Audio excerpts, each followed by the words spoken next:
4వ రోజు ఉదయం ఉభయ సేనలు తిరిగి యుద్ధానికి తలవడ్డాయి. ఆ రోజు పాండవ వ్యూహాన్ని ధర్మరాజు ఒక కొత్త పద్ధతిలో రచించాడు. అర్జునుడు కపిధ్వజం గల రథంపై నిలబడి భీష్మ, ద్రోణాది కొరవ వీరుల రాకకోసం ఎదురుచూశాడు. యుద్ధం ప్రారంభమైన వెంటనే భీష్ముడు, ద్రోణుడు, కృపుడు, శల్యుడు, వివింసతి, దుర్యోధనుడు, సోమదత్తి అనే యోధులందరూ కలసి అర్జునుని ఎదిరించారు. అర్జునునికి అండగా అభిమన్యుడు వచ్చి అందరితోనూ ఒక్కసారిగా పోరును ప్రారంభించాడు. భీష్ముడు అభిమన్యుణ్ణి తప్పించుకుని అర్జునుతో తలపడ్డాడు. ఇద్దరికీ తీవ్రమైన యుద్ధం జరిగింది. ఈలోపల అశ్వత్థామ, భూరిశ్రవుడు, శల్యుడు, చిత్రసేనుడు, సోమదత్తి అనే 5గురు కౌరవ యోధులు అభిమన్యుడిపై తలవడి యుద్ధం సాగించారు. అభిమన్యుడు విజృంభించి అందరితోనూ యుద్ధం చేయడం చూసి అర్జునుడు ఉత్సాహంతో శంఖం పూరించాడు. 5గురు యోధులు విక్రమైకూడా అభిమన్యుని ధాటిని ఆపలేకపోయారు. అప్పుడు దుర్యోధనుడు పంపగా త్రిగర్తులు, మగధులు, కేకయులు ఏకమై 25,000 సంఖ్యలో వచ్చి అర్జున, అభిమన్యులను చుట్టుముట్టారు. ఇది చూసి మండిపడి పాండవ సేనాని అయిన ధష్టద్యుమ్నుడు అంతులేని బలాలతో వచ్చి శత్రువులను ఎదుర్కొన్నాడు. కృపుడు, కృతవర్మ మొదలైన కౌరవ యోధులు ధష్టద్యుమ్నుడి బాణాలకు గురయ్యారు.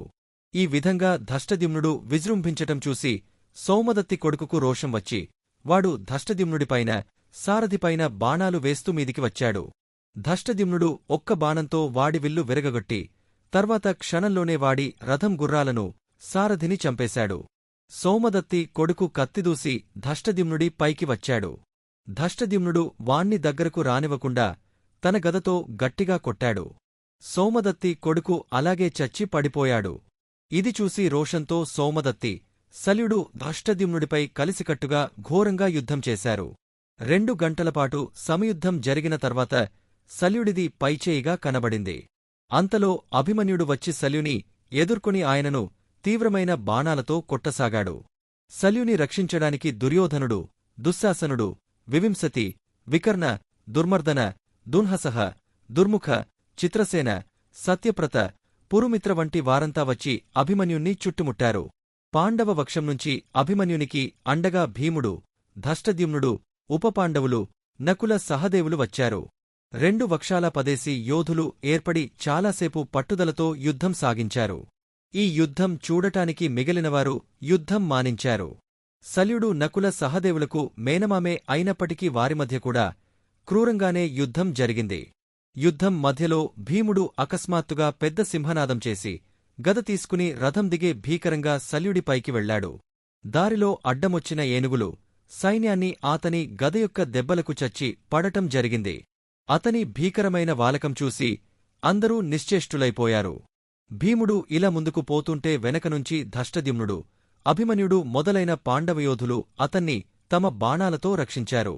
భీముడి దెబ్బలకు బెదిరిన ఏనుగులు సైన్యాన్ని తొక్కుకుంటూ పారిపోయాయి. అటుపైన భీముడు శత్రు సైన్యంలో మృత్యువిహారం చేస్తూ ప్రళయకాల రుద్రుడిలా ప్రవర్తించాడు. చివరకు కౌరవ సైన్యాలు ఎలాంటి దుస్థితికి వచ్చాయంటే భీముడు ఏ దిక్కుగా చూస్తే అటుగా ఉన్నవారు భయకంపితులై పారిపోవసాగారు. ఇంతలో భీష్ముడు తన రథంతో భీముడిపైకి వస్తూ అతనిపై అంబుల వర్షం కురిపించాడు. ఈలోగా సాత్యకి భీష్ముణ్ణి ఎదుర్కొన్నాడు. సాత్యకి చేసిన ప్రళయమైన యుద్ధం ముందు కౌరవయోధులు ఎవ్వరూ నిలవలేకపోయారు. అలంబసుడనే రాక్షసుడు సాత్యకిని ఎదిరించివాడుకూడా వెనక్కు తగ్గాడు. సాత్యకిని ఎదుర్కొనే యోధుడు లేనట్టుగా కనిపించేటప్పుడు భూరిశ్రవుడు సాత్యకిపైకి వచ్చాడు. దుర్యోధనుడు, అతని తమ్ముళ్ళు భూరిశ్రవుడికి అండగా వచ్చారు. అంతమంది ధృతరాష్ట్రపుత్రులు కనబడేసరికి భీముడు లేళ్ల మందను చూసిన సింహంలాగా అయిపోయి తన గదతో వారిమీదికి లాంఘించాడు. దుర్యోధనుడు, అతని తమ్ముడైన నందకుడు భీముణ్ణి బాణాలతో గాయపరిచారు. భీముడు తన రథంపై ఉన్న సారథి అయిన విశోకుడితో, ఇవాళ ఈ ధృతరాష్ట్రుడి కొడుకులను వరసగా ఎలా చంపుతానో చూస్తూ ఉండు అన్నాడు. భీముడు దుర్యోధనుడు, నందకులమీద బాణాలు వేశాడు. దుర్యోధనుడు వేసిన బాణాలలో 3 భీముడి మోచేతికి తగిలి అతని విల్లు కింద పడిపోయింది. భీముడి సారథికి కూడా బాణాలు తగలాయి. భీముడు రోషంతో దుర్యోధనుడి వింటిని ఒక బాణంతో విరగగొట్టాడు. దుర్యోధనుడు మరో విల్లు తీసుకుని తీవ్రమైన బాణంతో ఎదురు రొమ్ములో కొట్టేసరికి భీముడు రథంపై మూర్ఛపోయాడు. ఇది చూసి అభిమన్యుడు మొదలుగా గల పాండవవీరులు దుర్యోధనుడి రథాన్ని బాణాలతో ముంచేశారు. కాని అంతలోనే స్పృహ వచ్చిన భీముడు కౌరవయోధులతో మళ్లీ విల్లుయుద్ధం సాగించాడు. అతని దెబ్బలకు తట్టుకోలేక శల్యుడు యుద్ధరంగం నుంచి నిష్క్రమించాడు. నుసేబుడు, జలనంధుడు, చమరుడు, ఉగ్రుడు, భీమరథుడు, వీరబాహుడు, ఆలోలుడు, దుర్ముఖుడు, దుష్ప్రధర్సుడు, వివిత్సుడు, వికటుడు, శకునుడు అనే వారందరూ ధృతరాష్ట్రుడి కొడుకులే. భీముడిపై భీకరంగా దాడి చేశారు. భీముడు వారిలో నందకుడిని తన బాణాలతో చంపేయటం చూసి మిగిలినవారు భీముడి బారినుంచి తప్పించుకుని పారిపోయారు. భీష్ముడు కొరవవీరులతో, ఓ యోధులారా, భీముడు ధృతరాష్ట్రుడి కొడుకులందరినీ పట్టుబెడుతోంది. మీరంతా అతనిని చుట్టుముట్టండి అని హెచ్చరించాడు. ఈ హెచ్చరికతో అనేకమంది వీరులు భీముడి పైకి వచ్చారు. వారిలో భగదత్తుడు ఒక గొప్ప ఏనుగు ఎక్కి భీముణ్ణి బాణవర్షంలో ముంచాడు. ఇందుకు ప్రతిగా అభిమన్యుడు మొదలైనవారు భగదత్తుణ్ణి బాణవర్షంతో కప్పేసి అతని వెనుగును గాయపరిచారు.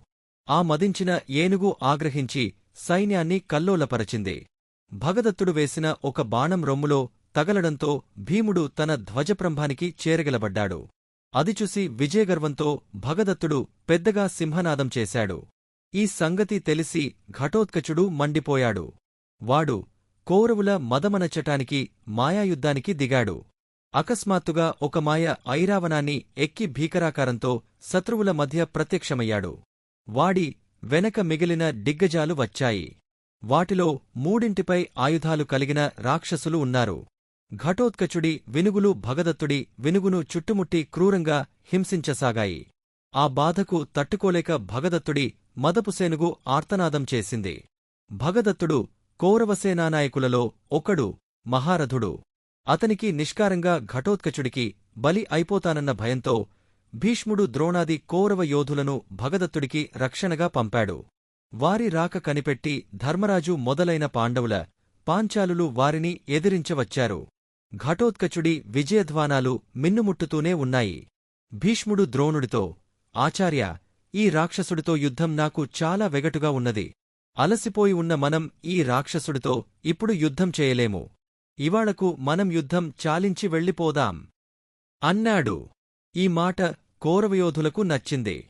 ఘటోత్కచుడితో చేస్తున్న యుద్ధం నుంచి వారు ఉపాయంగా బయటపడి తమ శిబిరాలకు వెళ్ళిపోయారు.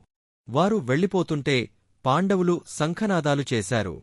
తర్వాత వారు భీముణ్ణి, ఘటోత్కచుణ్ణి ముందుంచుకుని విజయగర్వంతో తమ శిబిరాలు చేరుకున్నారు. దుర్యోధనుడు తన శిబిరంలో కూచుని చనిపోయిన తన తమ్ముల కోసం కొంతసేపు దున్హకించి భీష్ముడి వద్దకు వెళ్లి, తాతా, నీవు, ద్రోణుడు, కృపుడు, అశ్వత్థామ, కృతవర్మ మొదలైనవారంతా మహాయోధులుగదా, మీరు ఏకమైతే మూడు లోకాలు నిలవజాలవన్నప్పుడు ఈ పాండవులు మిమ్మల్ని ఎదిరించి ఎలా గెలవగలుగుతున్నారనుకోవాలి? దీనికేదైనా ప్రత్యేకమైన కారణముందా?